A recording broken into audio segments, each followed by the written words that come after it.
Israeli सेना IDF ने 16 अक्टूबर को याह्या सिनवार को मौत के घाट उतार दिया।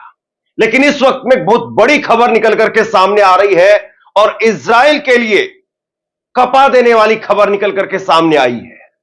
पहली बार ऐसा हुआ है कि ड्रोन से हमला किया गया है नेतन्याहू के आवास पर। सोचिए, जिस आयरन डोम के सहारे, डिफेंस एयर सिस्टम के सहारे इजराइल दुनिया भर में अपना एक तरीके से दबदबा दिखाता था या दुनिया भर में अपनी डींगे हाँकता था, वो इजराइल इस वक्त में कितना कमजोर हो चुका है कि नेतन्याहू के आवास पर हमला हुआ है। दोस्तों, पिछले हफ्ते मैंने आपको खबरें बताई थी कि हाइफा शहर पर हमला हुआ है। तेल अवीव में लगातार रॉकेट दागे जा रहे हैं। हाइफा और तेल अवीव ये दो बड़े शहर हैं और इन्हीं के बीच में सिसेरिया का शहर पड़ता है। सिसेरिया जगह है जो नेतन्याहू का शहर है और वहीं पर नेतन्याहू के शहर में उनके निजी आवास पर ड्रोन से हमला किया गया। 3 ड्रोन आए थे और 3 ड्रोन में से एक ड्रोन कामयाब रहा और इस बात को खुद इजराइल की सेना ने स्वीकार करने का काम किया है। यानी एक तरीके से हमास को, जो लोग ये सोच रहे थे कि हमास खत्म हो जाएगा या हिजबुल्लाह कमजोर पड़ चुका है और अब ईरान को भी पीछे हटना पड़ेगा, लेकिन इजराइल के ऊपर जिस तरीके से ये अटैक हुआ है, अभी अभी ये बड़ी खबर निकल करके सामने आई है और दुनिया भर में इसको लेकर के एक बार फिर से नए सिरे से हमास और हिजबुल्लाह की कहानी यहां से लिखी जाएगी। आपको पता है कि हमास के लीडर याह्या सिनवार 16 अक्टूबर को उनको मार दिया गया था और उसके बाद में एक वीडियो भी जारी किया गया आईडीएफ के द्वारा, इजरायली डिफेंस फोर्स के द्वारा। वो आपको आगे दिखाऊंगा, लेकिन पहले जो बड़ी खबर आई है वो बड़ी खबर आप देखिए। अभी अभी जो है ये बड़ी खबर निकल करके सामने आई है जिसमें हिजबुल्लाह ने नेतन्याहू के निजी आवास पर ड्रोन से अटैक किया है। पीएमओ बोला, होम टाउन सिसेरिया में हमला, इजरायली पीएम और परिवार मौजूद नहीं था। तो देखिए, अब कहा जा रहा है कि नेतन्याहू जो है वो अपने आवास पर मौजूद नहीं थे, लेकिन ये एक अंतरराष्ट्रीय जगत में एक ऐसी खबर निकल करके सामने आई है जो नेतन्याहू को एक तरीके से बैकफुट पर धकेल देगी। नेतन्याहू अभी तक कह रहे थे कि हमास जितने भी हमारे बंधक हैं उनको छोड़ दे और उसके बाद में हम युद्ध विराम के बारे में सोच सकते हैं। दुनिया भर में कहा जा रहा था कि आपने जिस तरीके से याह्या सिनवार को मौत के घाट उतारा है, इसके बाद में गजा में, फिलिस्तीन के अंदर आप इजराइल के द्वारा जो लगातार वहां पर अटैक किया जा रहा है उसको बंद कर दीजिए। लेकिन अब जिस तरीके से ये ड्रोन से अटैक किया गया है, वाकई ये बताता है कि हिजबुल्लाह इस वक्त भी पूरी ताकत से पलटवार कर रहा है। खबर आपकी स्क्रीन पर। हिजबुल्लाह ने शनिवार को इजराइल के प्रधानमंत्री बेंजामिन नेतन्याहू के होम टाउन सिसेरिया में ड्रोन अटैक किया। टाइम्स ऑफ इजराइल के मुताबिक पीएमओ ने भी हमले की पुष्टि की है। पीएमओ ने कहा है कि ड्रोन अटैक में पीएम नेतन्याहू का निजी आवास निशाने पर था। हमले के वक्त नेतन्याहू और उनकी पत्नी सारा घर पर नहीं थे। ड्रोन सिसेरिया की एक इमारत पर गिरा, कोई हताहत नहीं हुआ है। इजरायली डिफेंस फोर्स आईडीएफ ने कहा है कि शनिवार को लेबनान से इजराइल पर 3 ड्रोन दागे गए। इजरायली फोर्सेस ने 2 ड्रोनों को मार गिराया। अटैक के बाद में गिलोट सैन्य अड्डे पर अलार्म बजने लगे। आईडीएफ ने माना कि उनका एयर डिफेंस सिस्टम हमले को रोकने में विफल रहा। उन्होंने कहा कि वो ड्रोन घुसपैठ की जांच कर रहे हैं। दोस्तों, इस बात को समझिए कि यह कितना बड़ा हमला है। आयरन ड्रोन के सहारे इजराइल जो है वो लगातार इस बात पर घमंड करता था कि हमारे पास में ऐसी टेक्नोलॉजी है जिसके जरिए दुनिया में कोई हम पर अटैक नहीं कर सकता है। हम दुनिया में कोई भी हमारे ऊपर अटैक करेगा तो उसकी मिसाइलों को हम हवा के अंदर ही निस्तेनाबूद कर सकते हैं। पिछले साल 7 अक्टूबर को 2023 को जिस तरीके से हमास के लड़ाकों ने पैराशूट के जरिए जो अटैक किया था, जिसमें करीब बताया जाता है कि 1100 लोग के करीब मारे गए और उसका एक तरीके से मास्टरमाइंड याह्या सिनवार को बताया गया था। अब याह्या सिनवार को 16 अक्टूबर को इजराइल ने मार गिराया, लेकिन उसके बाद में भी आप देखिए कि हमास के, हिजबुल्लाह के जो हौसले हैं वो पूरी तरह से बुलंद हैं। मैं आपको आगे दिखाने वाला हूं। खामेनेई ने कहा है कि हमास जिंदा था, जिंदा है और जिंदा रहेगा।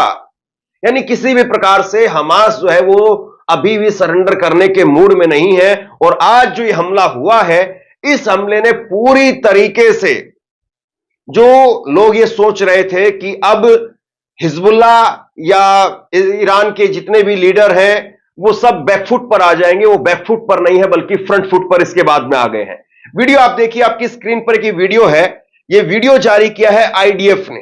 आईडीएफ यानी इजरायली डिफेंस फोर्स, उसके द्वारा एक वीडियो जारी किया गया और इस वीडियो के अंदर आपको दिख रहा है एक बिल्कुल खंडर सी इमारत है और इस इमारत में सोफे पर हमास का लीडर याह्या सिनवार बैठा हुआ है और पहले ड्रोन कैमरा जो है वो अंदर जाता है और फिर उसके बाद में तस्वीरें लेने की कोशिश करता है और उस सोफे के ऊपर बैठे हुए पूरी तरीके से घायल याह्या सिनवार ने एक लकड़ी जो उनके हाथ में दिखाई दे रही है उससे पलटवार करने की भी कोशिश की, उस ड्रोन को मारने की कोशिश की, लेकिन उसके बाद में वहां पर याह्या सिनवार को मार दिया गया। याह्या सिनवार को मारने के बाद में इजरायली फोर्स ने उसकी उंगली काटी और उंगली काट करके कोशिश की दांत के जरिए, उंगली के जरिए उसका किसी तरीके से जो है वो डीएनए मैच कराया जाए ताकि इजराइल इस बात को लेकर के संतुष्ट हो सके कि हां वाकई जो है वो याह्या सिनवार मारा गया है। याह्या सिनवार से पूरी इजरायली फोर्स जो है वो एक वक्त तक कांपती रही। याह्या सिनवार ने जिस तरीके से पिछले साल 7 अक्टूबर 2023 को जो अटैक किया था, पूरा जो मास्टरमाइंड था उस हमले का वो याह्या सिनवार बताया जाता है। तो उसके बाद में इजराइल जो है वो लगातार मौका देख रहा था और रफा के पास में ताल एक जगह है, वहां पर लोकेशन बताई जाती है याह्या सिनवार की, आखिरी लोकेशन जहां पर यह अटैक हुआ। लेकिन अब जो है हमास की तरफ से या फिर ईरान के जो सुप्रीम लीडर हैं उनकी तरफ से जो पलटवार आया है वो देखिए। खामेनेई बोले सिनवार की मौत के बाद में भी जिंदा रहेगा हमास। इजरायली हमले में हमास चीफ याह्या सिनवार की मौत के बाद पहली बार ईरान के supreme leader Ayatollah Ali Khamenei उनका बयान सामने आया है। टाइम्स ऑफ इजराइल के मुताबिक उन्होंने कहा है कि याह्या सिनवार के बाद की मौत के बाद भी हमास खत्म नहीं हुआ है।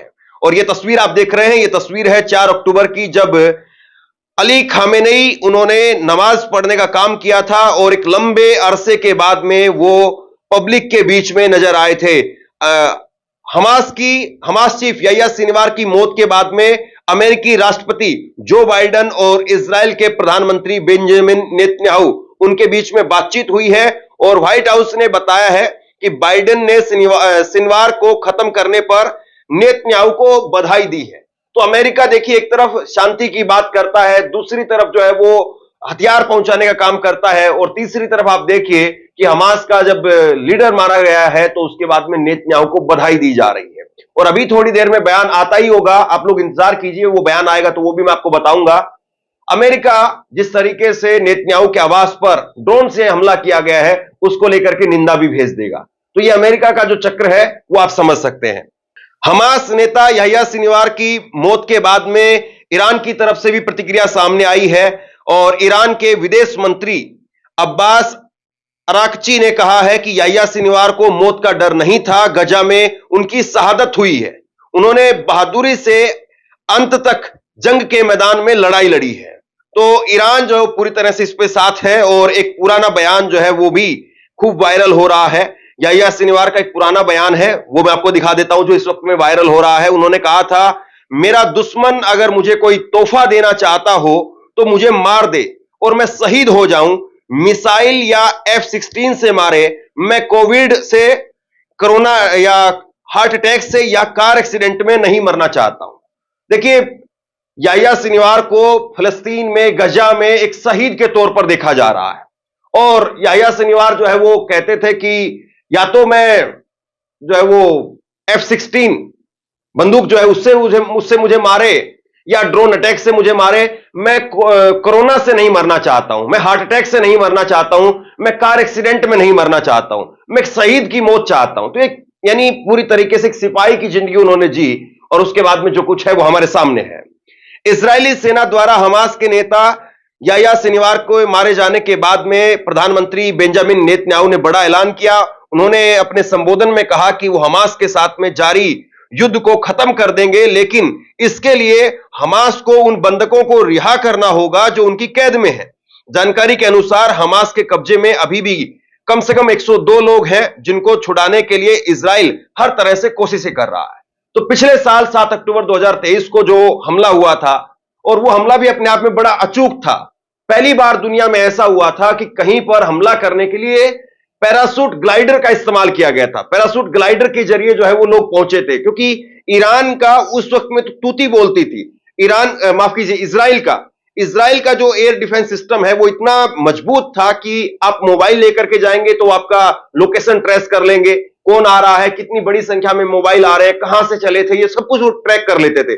भारत में जो पेगासस के जरिए जो मोबाइल से हैक करने की बात हुई, या ये कहा गया कि पत्रकारों के, विपक्ष के नेताओं के जो फोन हैक करके सुने जा रहे हैं पेगासस सॉफ्टवेयर के जरिए, वो पेगासस सॉफ्टवेयर इजराइल का ही था, जिसको लेकर के मोदी पर यहां पर हमला किया गया कि मोदी सरकार जासूसी करने के लिए इजराइल से इस प्रकार के सॉफ्टवेयर लेकर के आ रही है।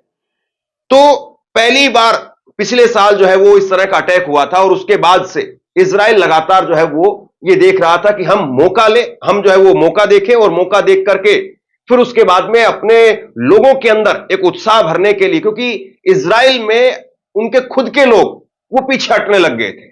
इजराइल के अंदर, सेना के अंदर लोग जो है वो कह रहे थे कि अब जो है इस जंग को बंद कर देना चाहिए। फ्रांस के राष्ट्रपति ने कहा कि इजराइल जो है नरसंहार कर रहा है, हम इजराइल के साथ नहीं खड़े हो सकते हैं। और ये बात बिल्कुल सही है कि फ्रांस ने बहुत लंबे वक्त तक इजराइल को हथियार जो है वो सप्लाई करने का काम किया, और जैसे ही मैक्रो की जो है ये टिप्पणी निकल करके सामने आई, और उसके बाद में बेंजामिन नेतन्याहू ने कह दिया कि भैया आप तो पहली ही बात में जो है वो डर गए, मतलब जो पहला अटैक हुआ उसके बाद में ही आप डर गए। बहुत बुरा भला उन्होंने कहा, सामने आकर के वीडियो उन्होंने जो है जारी की। लेकिन अब जब 16 तारीख को, इससे पहले जनवरी के अंदर जो है इस्माइल हानिया जो हमास के पूर्व लीडर थे, वो जुलाई 2024 के अंदर, अभी 2-3 महीने पहले ही इस्माइल हानिया को भी जो है मौत के घाट उतार दिया था। और उसके बाद में बैक टू बैक दूसरे बड़े लीडर याह्या सिनवार को मौत के घाट उतार देना, यानी एक तरीके से माना जा रहा था कि इजराइल इस लड़ाई में अब आगे आ गया है, उसका हाथ अब ऊपर हो गया है। लेकिन अब जिस तरीके से यह हुआ है, उसके बाद में पूरी तरीके से जो अटैक किया गया है उनके निजी आवास पर ड्रोन से, इजराइल जो है वो कहीं ना कहीं अब बैकफुट पर है। अब जिस तरीके से याह्या सिनवार की मौत हुई, उसके बाद में ईरान के सर्वोच्च नेता अयातुल्ला अली खामेनेई, उन्होंने याह्या सिनवार की मौत के बाद में प्रतिक्रिया दी। खामेनेई ने एक्स पर लिखा कि हमास जिंदा था, जिंदा है और जिंदा रहेगा। कमांडर याह्या सिनवार अपने शहीद साथियों के साथ शामिल हो गए। याह्या सिनवार जैसे व्यक्तियों के लिए, जिसने अपनी पूरी जिंदगी एक क्रूर शत्रु के खिलाफ लड़ाई लड़ी, उसके लिए शहादत से कम कुछ भी स्वीकार नहीं हो सकता है। हमेशा की तरह हम फिलिस्तीनी मुजाहिदीनों और योद्धाओं के साथ में खड़े हैं। मैं हमारे भाई याह्या सिनवार की शहादत पर उनके परिवार, उनके साथियों और ईश्वर के मार्ग पर जिहाद के लिए समर्पित सभी लोगों को बधाई देता हूं। इस क्षति के लिए अपनी संवेदना व्यक्त करता हूं।